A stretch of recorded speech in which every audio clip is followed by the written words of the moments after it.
Dente Teladas, 83 km jauhnya dari pusat pemerintahan Kabupaten Tulang Bawang.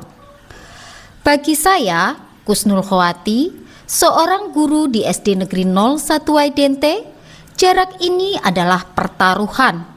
Setiap perjalanan dinas adalah perjuangan yang menguras tenaga dan mental.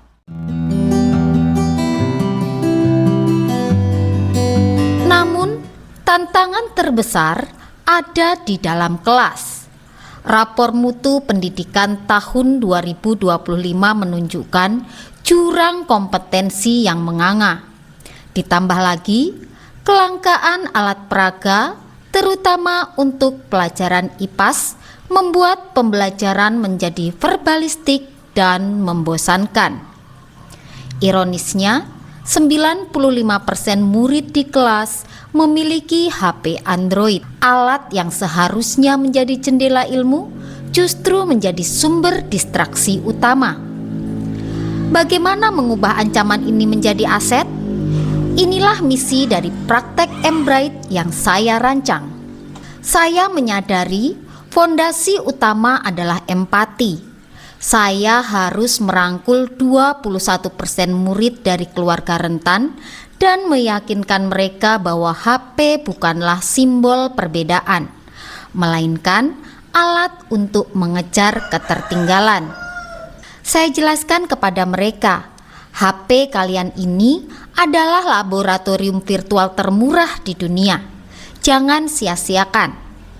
Kami membuat kesepakatan belajar agar HP hanya digunakan di waktu yang spesifik untuk belajar. Langkah krusial adalah pendekatan diferensiasi sosial. Murid saya bagi dalam kelompok heterogen 4-6 orang. Tujuannya ganda, membangun iklim kebinekaan dan memaksa terjadinya transfer ilmu serta kolaborasi digital. Ini adalah awal dari aksi 1 mBright saya. mBright mengubah HP menjadi jembatan pengganti alat peraga.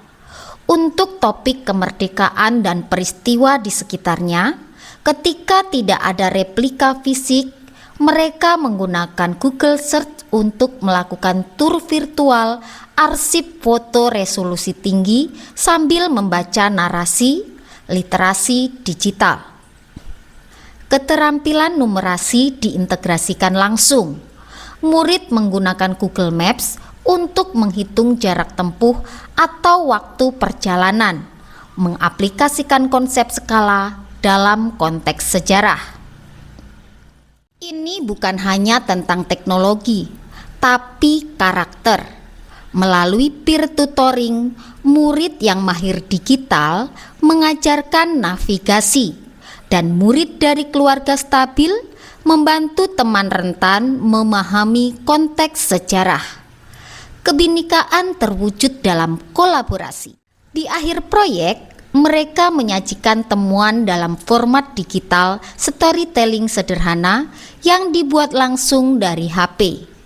Mereka membuktikan HP bukanlah akhir dari pembelajaran, melainkan awal dari kreativitas. Dulu pelajaran IPAS di kelas kami terasa membosankan, apalagi kalau materinya tentang sejarah atau hal yang abstrak.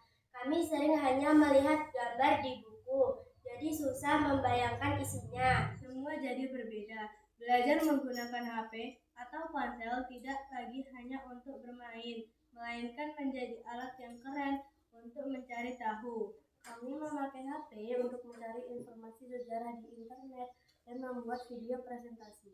Rasanya seperti menjadi peneliti sejarah sungguhan. Saya jadi lebih mengerti materi dan tidak hanya sekadar menghafal. Yang paling penting, saya belajar bagaimana menggunakan HP secara pintar, yaitu membandingkan sumber dan tahu mana informasi yang terpercaya. Terima kasih Bu Husnul karena sudah membuat kami lebih melek teknologi dan lebih bangga dengan sejarah Indonesia. Anak-anak sekarang lebih fokus menggunakan HP untuk belajar. Kami sebagai orang tua merasa bisa lebih tenang.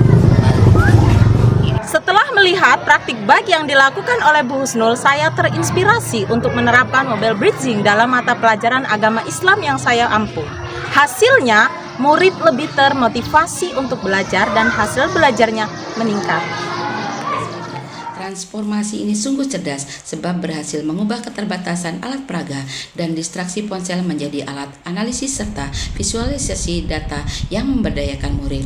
Dampaknya sangat nyata, kami mencatat terjadi peningkatan hasil belajar serta lompatan besar dalam literasi digital kritis dan produktif murid.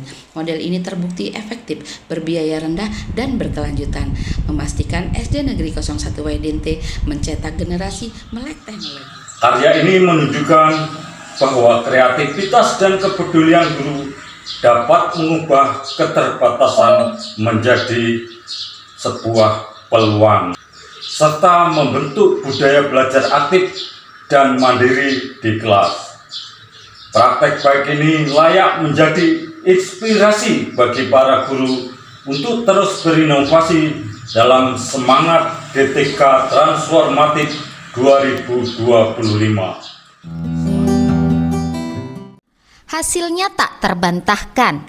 Peningkatan kompetensi literasi dan numerasi hingga 73% dan perubahan pola pikir yang masif. Keterbatasan alat peraga telah diatasi, ancaman distraksi telah ditransformasi. Perjalanan kami dari Waidente memang sulit, tapi saya telah belajar satu hal, bahwa keterbatasan fisik tidak boleh menjadi batas inovasi.